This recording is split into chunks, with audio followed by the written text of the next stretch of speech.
রান্নাঘরে এসে দেখি শাশুড়ি মা বাঁধাকপি আর মাছের জন্য ফুলকপি আলু কেটে রেখেছে। তো আজকে একা একাই যেহেতু রান্না করতে হবে, শাশুড়ি মা বাড়িতে নেই, তো আমি বাঁধাকপিটাকে আগে সিদ্ধ করতে বসিয়ে দিয়েছি। দিয়ে এদিকে মাছটাকে আমি নুন আর হলুদ দিয়ে মাখিয়ে নিয়েছি। দিয়ে মাছটাকে এবার ভাজা শুরু করে দেব। আর এদিকে আমি মাছ ভাজতে ভাজতেই মশলাটাও বেটে নিচ্ছি।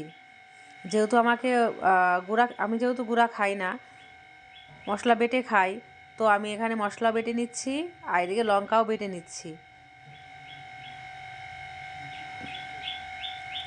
আর মাছের জন্য ফুলকপি দেবো, যা ফুলকপিটাকে একটু ভেজে নিচ্ছি।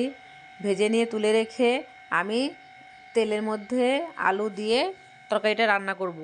দেখো, রান্না আমার শেষের দিকে, মাছটা দিয়ে একটু ফুটলে আমার রান্না রেডি। আর মাছের মাথাটা রেখে দিয়েছি বাঁধাকপি রান্না করবো বলে। এদিকে মাছের তরকারি আর এখানে বাঁধাকপি মাছের মাথা দিয়ে করেছি, তো রান্না আমার হয়ে গেছে। এখন আমি ঘরটার পরিষ্কার করে ছেলেকে যাব আনতে। তো আবার পরে ভিডিও দেখা হচ্ছে, সবাই ভালো থেকো।